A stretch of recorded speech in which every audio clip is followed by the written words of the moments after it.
So, the NFL is weird. The season is weird. 2020 is weird.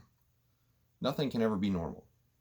That seems to be the takeaway so far after 5 weeks into the season. And as we do the recap today, that's sort of going to be the theme because the points are all made up and nothing matters, apparently. So, anyway, if you're new here, this is the board. This is the weekly recap where we go over all the picks that I made and discuss each game in a little tidbit. I'm going to change things up a little bit. Not going to do the formula where I read off a whole bunch of statistics from each game to let you know how players did on individual performances. I feel like that's kind of a waste of time. More or less, I'm just going to give you the outcome and the take, or at least my take on what I think of the game and the teams going forward. So let's begin. Beginning with a Thursday night football game, the Bears backpedal into another win. They win 20-19. I get the red X for picking this wrong. The Bears get the banner for the win. Chicago is still a fraudulent team. I said it when they were 3-0. I'm going to say it again when they're 4-1. This feels like a team that has just miraculously found ways to win, and they are the benefactors of things bouncing their direction at the right time. Is that a sustainable business model going forward? No, absolutely not. Are there going to be instances where bad teams beat good teams? Yes, of course, it happens every year. We're used to it. You know, every time the Patriots lose to like the Browns or the Dolphins in the past, we've always been like, oh yeah, okay, but, that's surprising, but it happens. There's precedent for it. I don't know what the Bears do going forward. I think you have to stick with Nick Foles. There is no way to go back to Mitchell Trubisky unless there's a Nick Foles injury, or he just plays so bad that you don't have a choice, which it's going to have to be really bad for that to happen. On the Bucs side of things, it's just a matter of getting healthy, getting Chris Godwin back, figuring out what they can do at the tight end position without O.J. Howard. I don't know if Gronk is just a shell of his former self, or if he's just not, ready for, any kind of a workload. But at the same time, I think the Bucs are fine. The defense is still really good. Tom Brady is Tom Brady still. They'll figure out ways to win. And I think the Bucs will be just fine. Moving on to the Panthers and the Falcons. Panthers win 23-16. I picked this game correctly, so I get the green check. Panthers get the banner. It finally happened. Dan Quinn is fired, and they also fired their GM. It only took 5 straight losses after 2 disappointing seasons. It feels like we are years away from that Super Bowl appearance that they had where they blew it against the Falcons, and they blew it against the Patriots, and it's just been downhill from there ever since. As far as the Falcons go, this is pretty tough. I think it's a job that people are going to want given the pieces that they have. The only problem is, what do you do from a general manager's perspective other than blow the team up because the pieces that you currently have aren't working? Was it all on coaching? Because that aspect of it is gone. But what is the new guy going to do when he comes in? How is he going to want to put his stamp on the program, if you will? Matt Ryan's getting up there in age, and I think, given the fact that they're 0-5, if they end up with the number 1 overall pick, I think they take Trevor Lawrence. I think any team with the number 1 overall pick takes Trevor Lawrence, so I don't think it matters who it is at this point. So it's hard to imagine, a reality where radical change happens. And I think moving on from Matt Ryan would be radical change. Moving on from Julio Jones would be radical change because it's just something that we're used to. But I think as the days move forward, we get closer to April, we're going to have these difficult decisions about things that need to change in order for teams to get back into the direction of competing for a Super Bowl. Because right now, if you're 0-5 and you've had 2 disastrous seasons, you're not competing. So you got to do something else, That's just all there is to it. And as far as the Panthers go, hats off to Matt Rule for taking a very young, inexperienced team, especially on defense, and making it work. I had my, expectations in check for when he got hired, transitioning to the new level and inheriting a team that didn't have a lot of talent on defense. And boy, he's made it work. He's 3-2. And the sort of revitalization of Robbie Anderson, turning him into a legit wide receiver 1 ahead of DJ Moore even, has been phenomenal. And they've lost Christian McCaffrey, but it hasn't mattered. Running backs don't matter. because they've moved away from this thing where they have to highlight and focus Christian McCaffrey as an integral part of the offense to Mike Davis, where he's just, hey, he's a part of the offense. We can spread the ball around now. And there will be no judgment for doing that. So I think it just goes to show you how, things can continue on if you have a good plan, a good scheme in place, and good coaching on your staff. So excited for Teddy Bridgewater to continue to win games this year. Moving on to the Raiders and the Chiefs. Raiders win 40-32. I get the Red X for picking it wrong. Raiders get the banner. I guess they heard me talking shit about them because they woke up in a big way, and this is how you beat Kansas City. This is the formula. You got to outgun them. 2 huge plays by Henry Ruggs, a long TD to Nelson Aguilar, getting Josh Jacobs involved to grind out the final minutes. This is how it's done. This is the formula. You just have to execute, basically. So, I'm not worried about the Chiefs going forward. It's their first loss. As I said previously, good teams lose games. You'll have good teams that are 11-5. You'll have good teams that are 12-4, 10-6. You will lose your fair share of games along the way. Not every year can be 13-3 or, 14-2. It's out of the realm of possibility in this league. That's why they call it that's why the phrase is any given Sunday. So, good game all around. Moving on to the Cardinals and the Jets. Cardinals win 30-10. Adam Gase is frustrating and annoying, and he's got his head up his own ass. I don't have any more nice ways of saying it. I'm done with the guy. The fact that the Cardinals sort of made this a game early on speaks volumes to the growth that they still need to go through this season. I think, we saw them play really exceptional football in the first 2 weeks, and then they've sort of been figured out by other teams. Not that the Jets figured them out, but still, at the same time, this is the Jets. You should be stomping all over them. So going forward, the Cardinals are going to be one of those teams that you have to watch. Is this for real? Is this a mirage? We don't really know yet. And I don't think we're going to know for a little bit longer. So next week will be a big test for them. The Jets continue to just exist in our realm, and they will be the focal point of whether or not they get the first overall pick in the draft. But I will say this, that the Jets have not won a game when Sam Darnold has been out since he arrived. So Sam Darnold is not the problem. Moving on to the Steelers and the Eagles. Steelers win 38-29. They get the banner for the win. I get the green check for picking this correctly. A lot of green on the board today. The Steelers have a breakout day for Chase Claypool, which I'm going to be a little bit of a negative Nancy, but when you put a linebacker like Nate Jerry on Chase Claypool and tell him, hey, guard this guy that is taller, faster, and bigger than you, you're going to get that. So it'll be interesting to see going forward if that sort of performance that he put forth, 3 touchdowns in a game as a rookie, is sustainable. There's a lot of mouths to feed in the Pittsburgh offense. Juju Smith-Schuster, Deontay Johnson, James Collins. Even the tight end position is pretty loaded with Eric Ebron and Vance McDonald. So I think it's more or less just going to be who's got the hot hand of the day, who's going to be able to get separation. You could even point to like the Vikings game against Seattle. Everybody's like, what happened to Justin Jefferson? Well, he couldn't win his route battles. He was only targeted a number of times because he wasn't getting open. For the Steelers going forward, it's just another example of them understanding who they are as a team, adjusting accordingly, and making the offense work for what they have. Ben Roethlisberger doesn't have the arm to throw the deep ball anymore. That's why they went out and got a guy like Chase Claypool who wins those 50-50 balls at the sideline, and it isn't a downfield post runner like Mike Wallace or Antonio Brown, even though Antonio Brown was elite at everything. So the offense is clicking. The defense is exactly what you want in a championship caliber team. It is going to be a hell of a game next week, Sunday, between the Browns and the Steelers. We're going to have a real, true matchup for this rivalry. As far as the Eagles go, Fulgham being a guy that comes out for a second straight week and surprises people is a great story. But at the same time, you see sort of the pieces slowly coming together. They're slowly figuring it out.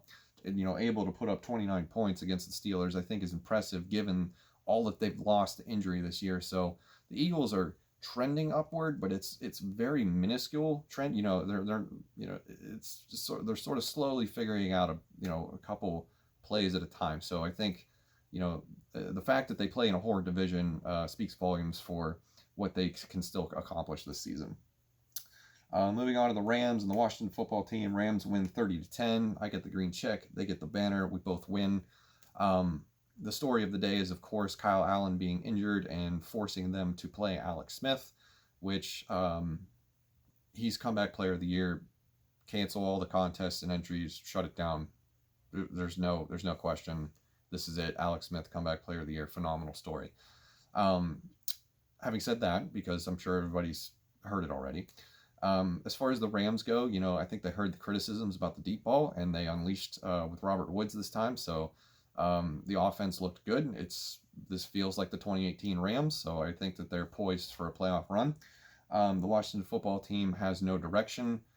You are now down to your third quarterback of the season. I don't really know where you go from here. Yes, the division is horrid. Yes, you could still win it. Yes, everything is still within reach. But is this team good enough to do any of that? No, it's not. Kyle Allen doesn't give you any advantage that you did or did not have with Dwayne Haskins. Alex Smith is an unknown commodity at this point. How he would be able to handle full-time starting duties is a question mark, even though everybody's rooting for him. So it's just a matter of time before the Washington football team is going to be taken out of the conversation of teams that are still alive in 2020. Moving on to the Ravens and the Bengals, pretty easy game for the Bengals to win 27-3. Ravens get the banner for the win. I get the green check mark for picking this correctly. Not too much to say other than Joe Burrow put some bad decisions on tape, and he's going to have this is going to be one of those games that he's just going to have to go home, watch the film, and learn from it. On the other side, the Ravens did what they needed to do to win the game. I had a feeling that they would bounce back, play Ravens football after that loss to the Chiefs in week 3 is what it was. So, typical game, not really much to say. Moving on to the Texans and the Jaguars. Texans win 30-14. They get the banner for the win. I get the green check mark for picking this right. I don't really think I need to say that anymore. You see the board, you get the idea. This is what I thought it would be with the new head coach coming in after Bill O'Brien gets fired. Things change, the atmosphere changes, the locker room changes.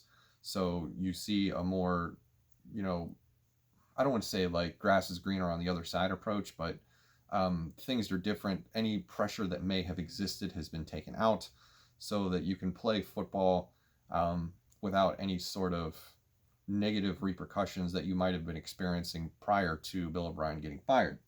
So the Texans are, Brandon Cooks has a good game. Deshaun Watson is going to sling the football. They're going to score points. This team is mediocre at best, but they're going to find ways to beat bad teams, which the Jaguars are, despite the hopes and dreams that we had after week 1 when they beat the Colts. Surprise. It's just a long way to go for Jacksonville. They don't have the talent to really compete with upper echelon teams. Not that the Texans are that, but they don't really have the talent to compete anywhere outside of teams that are struggling with their own identity. DJ Chark's still a great player. Gardner Minshew has been fun. The play calling has been fun. Laviska Shenault is turning into a great player. I just don't know really if Gardner Minshew is going to be the guy at the end of this thing that is going to. I always said, at the beginning, if they're drafting outside of the top 5, if they're drafting outside of the top 8, it's probably not Gardner Minshew's fault. But here we are with, just another loss. So I don't know how much longer they are going to be willing to tolerate his limited athleticism at the position. Moving on to the Dolphins and the 49ers. Ryan Fitzpatrick is the quarterback that will just not go away. They win 43-17. And I said this in the pick video. I said that this was going to happen because I want Tua Tagovailoa to play, but as long as Ryan Fitzpatrick plays good, that's not going to happen. So the longer Ryan Fitzpatrick goes, he is denying me my right to watch Tua Tagovailoa play football in the NFL. And so I feel personally slighted, Ryan. I hope you're somehow, some way you find this video. You are denying me the happy good times of seeing Tua play. But no, obviously, congratulations. No hard feelings. As far as the 49ers go, you get back to full strength, and then you have to bench Jimmy Garoppolo because he's terrible. And it's funny because prior to this weekend, I did the mini mock draft video with picks 1 through 15, and I had Trey Lance go to the 49ers. I think it was 14th overall. And I didn't really give a rationale. I just looked into the camera and I said, 49ers fans, are you really happy with Jimmy Garoppolo? wouldn't you want something a little bit more dynamic that would probably make this Kyle Shanahan offense ascend to the next level? Because I think Jimmy Garoppolo holds this team back. He doesn't win. The 49ers don't win because of Jimmy Garoppolo. They win in spite of him. Jimmy Garoppolo is a lot like Blake Bortles was a few years ago in Jacksonville. You know, he gets credited for the win because he's the quarterback, but he's just along for the ride. And it's kind of like what we're seeing out of Baker Mayfield in Cleveland right now, even though he did have a good game, this past week against the Colts. But, he's just kind of along for the ride. Kirk Cousins, you're just along for the ride. And so I think going forward, we have to have a serious discussion, getting benched in favor of C.J. Beathard, who's the third string quarterback, by the way. We have to have a serious discussion about moving on from him. And I think if they're picking in the top 15, they might try to trade up and get Trey Lance or maybe even a Justin Fields. I don't know. But Jimmy Garoppolo is not the answer, and I think his days are numbered in San Francisco. Moving on to the Browns and the Colts. Browns win 32-23. Without Nick Chubb, they still establish dominance on offense. Kevin Stefanski is the man. It is tough. It's like a love-hate relationship with this right now because I'm excited to see the Browns do well. I'm excited to see Kevin Stefanski do well because he comes from Minnesota. But at the same time, I can't help but think, boy, I wish we would have lost that wild card game to the Saints last year. And then maybe ownership goes, this isn't working. Kevin Stefanski deserves a chance. Let's elevate him. That's a wild take. That's a hot take. But I'm making it. Because clearly that offense is chugging. It doesn't have any problems. It's more talented than the Vikings offense because that offensive line is light years better than anything that exists currently in Minnesota. But the Browns are doing what they need to do, and they look pretty far away removed from that Week 1 spanking against the Ravens. And next week is the ultimate test against the Steelers team that looks unbeatable. As far as the Colts go, bench Phillip Rivers right now. Just do it. Jacoby Brissett is more than serviceable to get you through the rest of the season, and it won't look as painful as it does right now. Or you could even just, go for Jacob Eason. The division is kind of in flux right now with the Titans having not played for a while, and the Texans suck, and the Jaguars aren't good. So yeah, you could win the division and backpedal into the playoffs, but at this point it just looks uninspired. Phillip Rivers is a liability, and the sooner that they realize that, the better off that they're going to be. All right, moving on to the Cowboys and the Giants. Cowboys win 37-34 against the Giants, but at what cost? Dak Prescott going down. The minute I found out about it, because I wasn't watching the game, I immediately went to social media to see what happened. And it's that feeling that you get when you realize what you just witnessed was the worst possible scenario that you could have envisioned. And it sucks. He's on the franchise tag. He doesn't deserve to be on the franchise tag. He deserves every amount of money that they should have paid him. And it just made me think, here we go. Once again, I will never fault a player for getting the money that they believe that they deserve. Because the only leverage that they have is their health. And once that is gone, they don't have much of anything. Because, as upset as I am at the contract extension for Dalvin Cook, this is just a good example. As upset as I am with that, because I come from the philosophy that running backs don't matter, and Alexander Mattison played well, even though it's a shit Seahawks defense. There's a time and a place and positions to give contracts, big time contracts to players, and I don't think, from an organizational standpoint, when we're talking about the health of the team and the trajectory going forward, that you give contracts like that to players that, like a Kirk Cousins or a Dalvin Cook. I'm having a hard time making my point, but the point is, I'm never going to root against a player for getting that contract, but I will root against the organization for deciding to give that to them, if that makes sense. So in this scenario, I'm rooting against the Cowboys for denying him that contract, and I'm rooting for Dak Prescott to get that money. So I will never complain that a player holds out in favor of more money that they rightfully deserve, but I will complain when organizations give stupid contracts that are questionable at best. And there was that one wide receiver a number of years ago that it was the Ravens of the Colts signed, and everybody was like, wow, who's this guy's agent? And I forget the name, but it's a good example. Anyway, as far as the game goes, Giants show signs of life against a Cowboys team whose defense is just poor and guttable. Going forward, I don't know what this means for a team that's now, what are they now, 2-3. Again, it's the same thing we've said about every other NFC East team. You can win this division at 7-9. There's still hope for them, but getting to the Super Bowl now is going to be pretty difficult. Andy Dalton is a serviceable quarterback, but that's about it. He's not going to elevate the talent around him. Maybe the talent around him will elevate him because this is the best group of talent that he's ever had, in my opinion.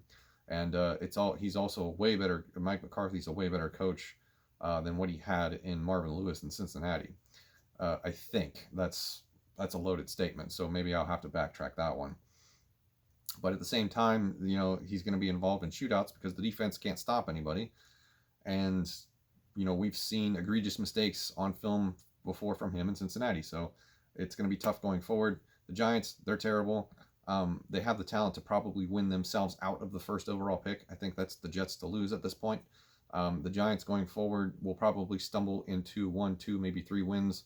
It'll be embarrassing for the other teams that they win. Haha. But I should check the schedule and make sure the Vikings aren't on it because that could be embarrassing and come back to bite me. But at this point, the Giants are just floundering in the water. Last but not least, Vikings and Seahawks. Vikings lose 26-27. I'm not going to say much about it because I've already talked about it in one video, and I plan on making another one. But for the people that are watching this one, hi, you made it to the end. Suffering through 20 minutes of me rambling, so I'll make this quick and end it. The Vikings wasted another first half where they were impressive. They held an MVP candidate to under 50 yards. And then in the third quarter, they just blew it in a matter of 2 minutes where they gave up 21 points and let them get right back into it, blew a 13-0 halftime lead. The entire first half just completely washed away. Kirk Cousins continues to turn the ball over. I continue to be uninspired by his play and his leadership. And 2 more bad coaching decisions by Mike Zimmer with the 2-point conversion attempt, which wasn't necessary, kicked the damn extra point. And then had he done that, it would have made the decision to kick the field goal at the end of the game much easier because you would have been up by 9 instead of 8. But more about those decisions in the next video. Vikings season is, the schedule gets a little easier from here going out. You get the Falcons next week. If we lose to them, that's going to be embarrassing, and I think that is going to be the catalyst that ignites a whole bunch of difficult conversations that we're not quite ready to have yet. As far as Seattle goes, they go into the bye week 5-0 for the first time in franchise history. They look locked and loaded for a Super Bowl run. That is the end of the video. That is the Week 5 recap. Enjoy Monday Night Football, and I'll see you in the next one.